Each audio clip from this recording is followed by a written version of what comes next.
Hello and welcome to Mind the Flat. I'm Tom Crowther and I'm joined by... Me, Chris Heffernan. And me, Amy Isles. Today the topic of our conversation is going to be Meet Me Halfway. We're going to be looking at the pros and cons of veganism, vegetarianism and meat eating, or what was it you wanted to call it, Chris? Being an omnivore. Being an omnivore, right. Being a meat eater. Being a meat eater. Fair enough. So that's going to be the topic. Amy's going to be arguing for vegetarianism, I will be doing veganism, and Chris will be doing meat eating. Being an omnivore. Meat Wonderful. eating. So to kick us off with a bit of an intro, what is the best meal that you have had either ever or recently? So, actually, last night, it was the most pathetic thing ever, but I had an essay due over the weekend, and I was just very stressed, and I've got a bit ill, and I didn't want to cook anything, so I had spaghetti hoops on toast, and honestly, it's one of those feelings when you're just like, oh my gosh, that was so what was needed right now, like ultimate comfort food. I think you can't really beat comfort food.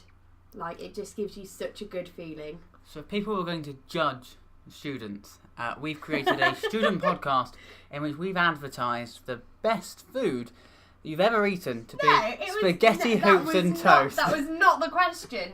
It was the best meal you've eaten recently. I mean, it wasn't the best meal. It wasn't necessarily recently. You just I said recently or ever, depending on how your mind works, whether you can think of things. In terms of how it made me feel, I was like, oh, yeah, that was just so nice. Conveniently. Like, if I'd have had that on a day when I was like, oh, I want to eat something really nice today, then no, I probably wouldn't feel that way. But the way I was feeling yesterday, it just, so just food hit the for spot. feeling. Conveniently Yeah. a vegetarian dish as well. I wonder how that's going to Indeed. play into your argument. I wonder. Totally #vegetarian over here. Go for it, Chris. What's yours? Mine, I'm going for most impressive meal. Okay. Not being a particularly foodie person. I went out. I went to a meal where you have these set menus and you have to pick one, and so I went for the one thing that looked edible to me, which involved pork, and so it was a pork hock, and it So was. is that just like a variant on a gammon? Yeah, but it was the size of my head. So this meat was the size of my head. It was covered in really thick crackling, and someone had stabbed a massive steak knife through the top of it. So you then had to use said steak knife to sort of crunch your way through the outer layer of crackling to get to the very nice meat inside. The meat was incredible, but it was sort of like an archaeological dig. Plus, it was then a meal of just meat, because what was served with it sadly wasn't peas, carrots and mashed potato. Which are the only 3 accompanying foods Chris eats with his meals. And also gammon features quite frequently. So this isn't really a departure from your normal eating, is it? I don't normally eat something that's the size of my head. No, so what it is... Or with the it's, adventure of You do digging have a into it. rotation of 5 meals though, Chris. Okay, these are major exaggerations. You've not got your facts to corroborate them, okay? Okay, 5 meals plus minus 1. I don't know, like 4 to 6 meals you have. You can't fill a week without having the same meal twice. I could, but that's just a lot of effort. So Fair there you go. Mine and you're was... berating me for the comfort food of spaghetti hoops on toast. But I think we've once in established every blue moon. my consistent peas, carrots and mashed potato is a key part of a balanced diet. Vegetables, carbohydrates, with a meat supplement. Spaghetti not a hoops meat are one of your supplement. 5 a day. Just putting that out there. How is it one for your 5 a day? Genuinely, I think it's the same way as baked beans are, I think. No, because It's baked the beans same. are one of your 5 a day because they contain beans. Yeah, that was really... Not the tomato I sauce. thought it was. Genuinely, I think the tomato sauce is one of your 5 a day. Let me check. Okay, so that was mine. It was the adventure of digging in to that. Tom, what was yours? I'm going to go for a recent one because my memory doesn't stretch back as far as ever, and so I'm not going to be able to pull out my favourite meal ever. But for the last week or so, my best meal was I went out for rendang beef at a sushi restaurant in Bristol. It was absolutely exquisite. It was really hot. What is rendang? I don't actually know. Sounds It's good. just, so it was like some salady bits and then sticky rice and just like beef with like a really thick like sauce coating. You know when you get like chili sauce, or the thick chili sauce. It was a bit like that, but not chili sauce. I have no idea how to explain it. I think it was like slow cooked with like lemongrass and stuff. It was absolutely incredible, and that was last night. So, yeah, nice. really stand out. Contrasting our meals last night: rendang beef and spaghetti hoops on toast, which are one of your 5 a day. Genuinely, on Heinz website. Go on. What is it? Does it give any more information other than just that? Did you know that a serving of Heinz spaghetti hoops or pasta shapes contributes one of your 5 a day? Every yummy portion of... I mean, this is from Heinz website. So. Now, when it says contributes one of your 5 a day, does that mean it is one of your 5 a day? Yeah. Or it helps you get towards one of your 5 a day? It's 0.1%. I think any type of food could probably put that... Well, it helps you. But then that's what I mean. It's got an ounce of... The word contributes, I feel, is used there to be deliberately ambiguous. No, it is genuinely one of your 5 a day. I don't know. I feel like. Does it say where one of the 5 comes from? Is it from the? I'm assuming it must be from the sauce. Weird. It's like tomato soup, I guess. Yeah, it's full of tomato goodness too. So it must be from the tomato sauce. But genuinely, so it's one of your 5 a day, and it's full of tomato goodness too. No. That is the. That is weird phrasing on the Heinz website here. Okay, I think we should probably move on. I think we're getting kind of caught up on the technicalities of Heinz. Boom, boom, boom. Mind the flat. Boom, boom, boom. Right, so now we're going to have a little look at whether meat eating or veganism/vegetarianism is the best for whatever metric we've decided to look at. I think we're going to kick off with Amy, and then we'll end up with Chris. I think we're going to have an interesting way of framing this. Go on then, Amy, what's your argument? So I am in the vegetarian corner, because I think, especially in recent times, there's been a push towards eating less meat, specifically red meat. It's been recently linked with cancer, and I think vegetarianism generally does have a lot of benefits for your health. It helps you ward off diseases. Naturally, by having a vegetarian diet, you're going to be eating less animal fat and cholesterol. And more fibre and antioxidants, and this can lead to a much longer life. In some cases, they've reported that vegetarianism can increase your life for up to 13 years. Like, there's a place called Okinawa in Japan as proof. They've got the longest life expectancy, and their diet typically consists of fish and vegetables. So, and I think in comparison to veganism, vegetarianism is a lot more flexible. There's a lot more different types of vegetarianism. You can be flexitarian, which isn't strictly vegetarian, but you can also have a lacto-vegetarian, which includes dairy but excludes eggs, and demi-vegetarian, which excludes meat but includes fish, so it's basically the same as pescatarianism. So yeah, I think vegetarianism is the ideal middle ground, really.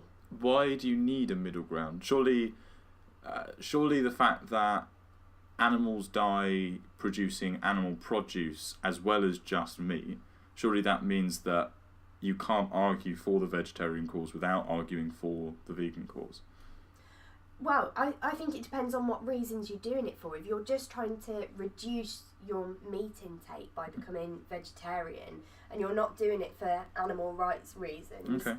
I think it's an excellent middle ground, because then veganism, if you adopt a vegan lifestyle, and I know not all people do and some just adopt the diet, but if you want to adopt a vegan lifestyle, you are changing your entire life. You have to look at what clothes you're wearing, what products you're using in terms of like makeup and skincare and wash stuff. It's a much bigger upheaval to become a vegan than it is to become a vegetarian. And you might become a vegetarian and then think, I do want to take this further and become a vegan. A bit like a gateway drug.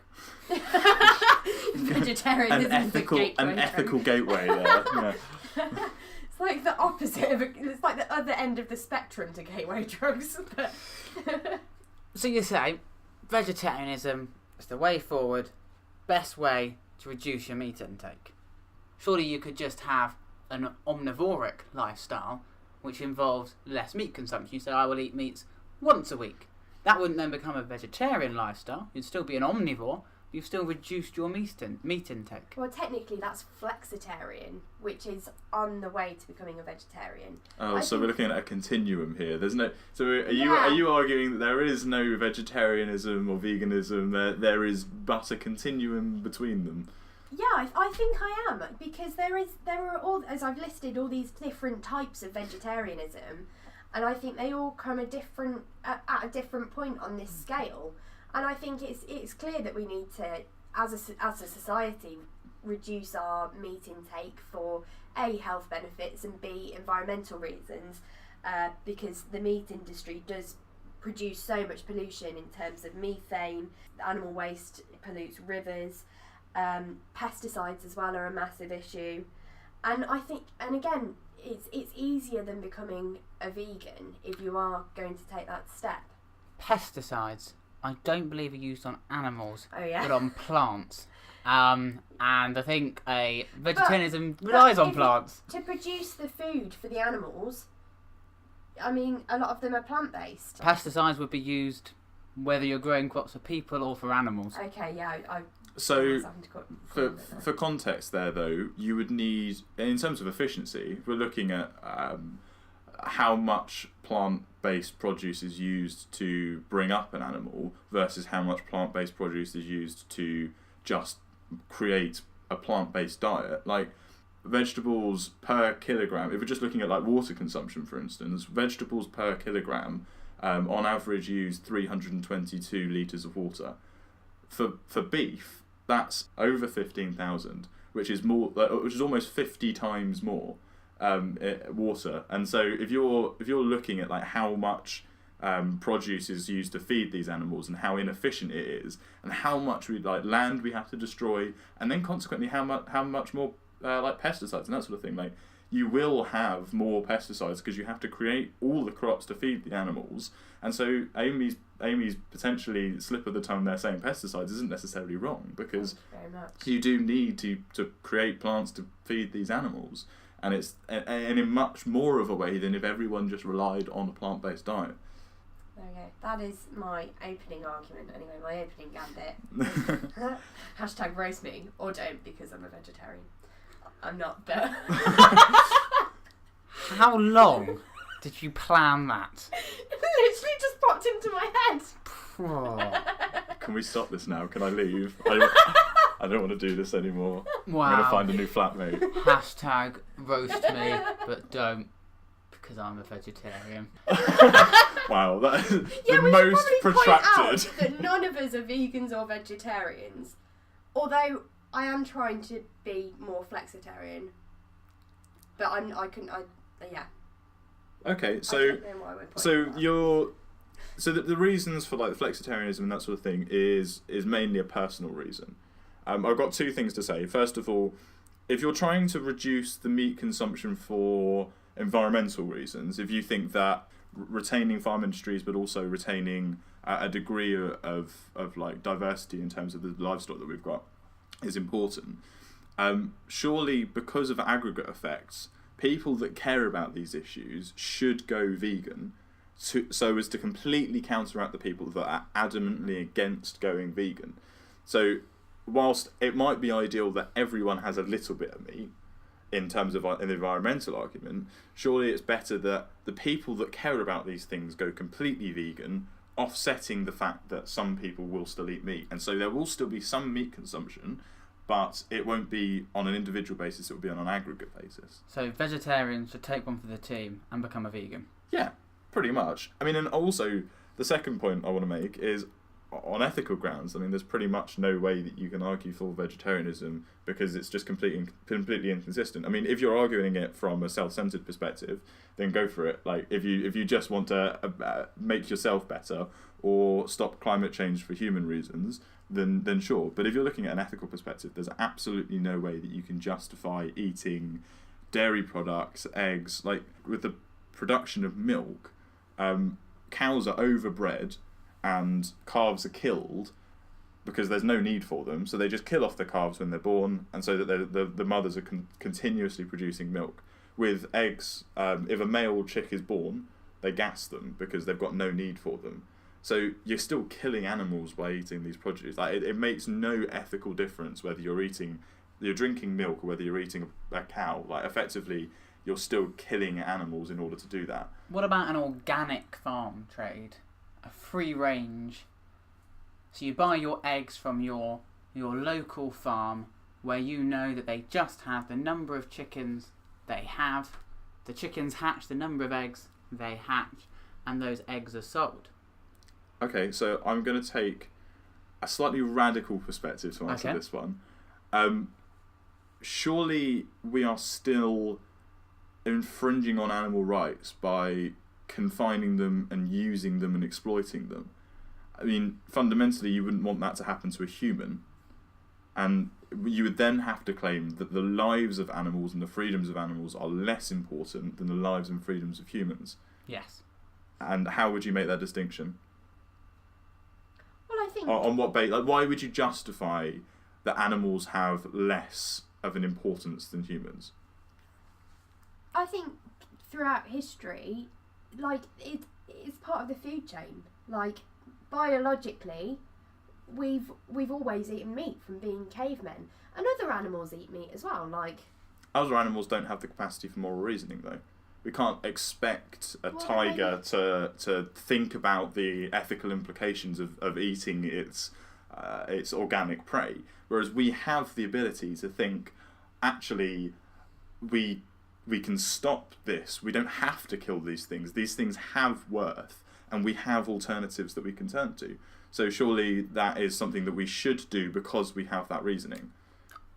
What worth? Like a chicken walking around its chicken life, achieving what? It doesn't have to achieve anything. So that's another thing that I take issue with, is the idea that we only see animal rights as they relate to human rights, or as they relate to our own interests. A chicken might not do anything for anyone, it might not add anything to anything, but it's still a living chicken. It still has inherent worth in its own life. But doesn't a plant then have inherent worth in its own life? Yes, but it also doesn't have the degree of sensation that animals do, or... So therefore, because an animal can feel, it has to be treated differently. Yes. So therefore, it isn't to do with the value of its life, it's because it can feel. Well, it's the value of a sensational life, then. A value, like, you can't draw the distinction between a human and an animal in that sense, because if you say that animals don't have the capacity to... first of all, to moral reasoning, but also for rationality and that sort of thing. If you say that animals have less valuable lives because of that, then surely you could use that argument against people that are profoundly disabled, profoundly handicapped. If they live a life that may be worth living, but also is extremely hard and they don't have the capacity for reason, then justifying the kind of subservience of animals is also justifying the fact that people with these disabilities are below us. I can't believe I'm about to say this, but we don't eat disabled people. As I've said, like, biologically, the food chain, we eat other animals. We always have done, whereas we're not. So the ethics aren't we're eating to survive. But we don't need to eat to survive, though. There's companies in Silicon Valley now. There's a company called Memphis Meats, and it is synthetically growing meat. And like, what's the difference between eating that and eating, like, surely that's less creepy than eating meat that's been slaughtered inhumanely or humanely. Just like, you cut the animal's neck, you've taken its tissue. There's something more natural. There is something natural and inherently natural about eating a living thing, as opposed to eating something that has been grown in a lab. There is something inherently natural about eating meat, as opposed to eating something that's been genetically modified. But is that because that's the way it's always been, or because it's better for us? Because in the latter instance, or no, in the former instance, I would agree with Tom in that, like, it would be better to eat something that's been grown in a lab, because if it has the same health benefits, and it's the same.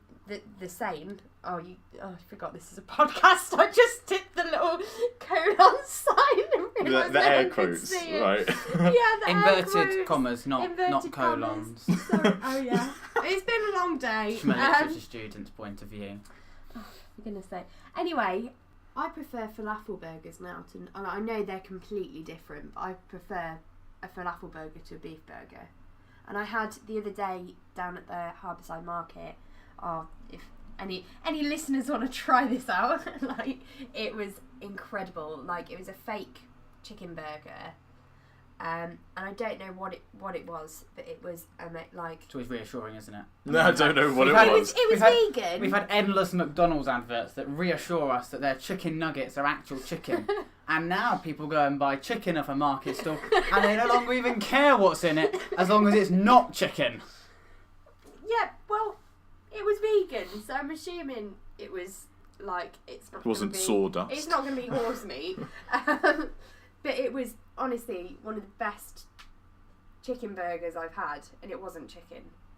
Anyway, yeah, eating something that's come from a lab, if it's genetically the same, would be better. It would be more ethical because then we're not contributing to killing innocent animals. We're not contributing to pollution or global warming. Yeah, definitely. I mean, I don't think from like a vegan perspective, I don't think there's any like objection to eating synthetic meat. It's pretty much the same as eating any other produce like that has just come from. Does it still provide the same things as well? Yeah, like I mean, they take the cells of animals and then they replicate them and grow them in a lab effectively. Do the animals get their permission to have their cells taken from them? Oh, you might have got you here. That's a good point. I'll take that. I mean, you would have to come at that from a utilitarian perspective if you were going to argue whether that's justified or not, because ultimately you're not killing, and if you were not taking those cells, you would be killing them, and it's weighing up whether their right to life versus their right to freedom of their own body and freedom and security of their own body is more important. I think what's really interesting is that you've taken this down an incredibly ethical route, which is actually incredibly outdated today. I think when looking into this sort of thing, most people now, when you look at it, actually don't focus on the ethics of veganism and vegetarianism anymore. There seems to be a much bigger focus on the environment. And I wonder if that says something sort of about how our minds are working at the moment, that the sort of the old style sort of vegan who was sort of this ethics person that maybe sort of Greenpeace and everything and all those negative connotations the media have put on them, to sort of counter that, it's now coming to it from an environmental impact, something that we can all reflect on. And that whereas the ethics, very well argued, Tom, I think still people struggle with that distinction between the animal and the human, and I think the ethics can often be where someone goes, oh, well, it's just an animal. Yeah. Whereas I think that now, in particular, the environmental impacts of meat eating are so extraordinarily bad, and I think that's why we should be moving more so than I think the ethics is the environmental impact. For me personally, I think that's what I've seen when researching it, is the environmental impact of the meat eating. But I think that a are lot pushing more us towards people veganism. are becoming vegan as well. Like, I think it's becoming a lot more prevalent in conversations and in society because like there is this trendy aspect about it as well. Like, I think a lot of people are doing it to jump on board this trend, which is like a lot of things in society. It's becoming a popular thing, and people are doing it for that reason. I'm not demeaning the ethical and the environmental impacts of it as well. I think that certainly plays into it. At the end of the day, you wouldn't do it if that wasn't a part of it. But I think, and it might be it's becoming trendy because more people are looking at the environmental aspects. But I think that there is a degree of people as well that are doing it because it's popular. Well, I think the thing is we're coming from this from students, and I think something amazing, like 25% or something of 16 to 30-year-olds are vegans or vegetarians, I believe. So it's very much in this country. Yeah. In this country, I right. believe. It's very much a young person's thing. So I think that's why you see the trendiness, particularly because we are young people. It's this generation that it's driving forward. I think as soon as you go 20 years, 20, 30 years above us, Yeah. you won't see really. But it's more as many. available now as well. Like, again, going 20, 30 years older than we are, like, vegan produce and the products available for a vegan lifestyle just weren't available back then because people weren't vegan. Now, like, and because it's become popular, it's becoming a more prevalent thing. There's vegan cafes popping up all over the place, vegan sections in supermarkets, like the free from ranges are getting bigger and bigger, and I don't think it's a bad thing. It's just, and well, before I came to uni, I don't think I knew anyone who's vegan, and now I know 4 or 5 people. That sounds so closeted. I know 4 or 5 vegans now, but like, it's a lot more readily available. Do you reckon that's partly geographically located as well? Because obviously I've come from like quite a small. But I think something else that vegan is to city point like out Bristol. is, and I didn't research this, but I believe there is, you've got the economic relations to veganism and vegetarianism. I know that people who have tried it and gone into it, it costs more, they found, surprisingly more than you'd expect, because everyone talks about sort of the cost of meat and the expense of meat. Well, yes, but to live a vegan or a vegetarian lifestyle successfully and healthily, you need to find the supplements for the meat. Yeah. So yes, if you just had all the vegetables, they're cheaper to buy, but the supplements to make sure you're still getting the right nutrients is more expensive, and so you have got, I would argue, this economic divide as well in how achievable it is for people. I do think that's an argument that's predominantly levelled against veganism. I mean, I was a vegetarian for a year and a half, and it significantly cut my food bills. But the only thing really you need, some like a multivitamin and an iron tablet, and you can get them by the month, like in 30 packs by the month, and it will cost you less than a tenner for that. And you're looking at, and I stupidly didn't do that. I didn't have any multivitamins, much to the irritation of my mother. And I definitely suffered for that. So it is definitely necessary to kind of live a healthy lifestyle to have those supplements. But I think it's predominantly for vegans because they would need so much more. From an ethical perspective, though, I don't think that makes any difference. If you're looking at a practical perspective, then yeah, of course it's going to have. I suppose that's the some thing. effect. These all have practicalities to them. And for someone like me, who is an incredibly fussy eater, the transition to that sort of lifestyle, I think, would be a lot more extreme. In as much as I eat vegetables, but the variety of vegetables isn't that great. I'm not a fan of nuts. I'm not a fan of sort of beans, lentils, those sorts of things. So it's going to take time. People can't just be expected to change overnight, because it's about, if you're probably brought up on that, it's going to be a lot easier. If you have not a completely vegan upbringing necessarily, but in the future with your meat supplements, that might happen. And I think it's easier if you've always been on it, because then you enjoy a wider variety of food anyway. Perfect. Well, ethically pure veganism, I think, is the reigning champion of this. Which is great, considering the fact all 3 of us enjoy our meat. That is depressing. So, I've got the question. Where are we going to move forward from this, guys? We're all going to go and cook dinner now and just feel guilty. What are we having for dinner, Amy? We're having I forgot that. tacos with red meat, beef red meat, which is probably the worst out of them all. Tom, what are you having for dinner?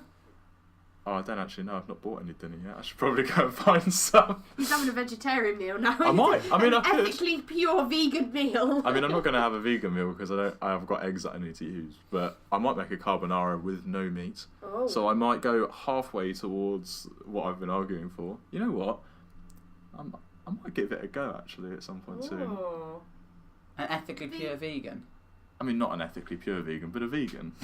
Oh. I don't know. Why not? Why not have a go? Anyone else want to join me on the mission?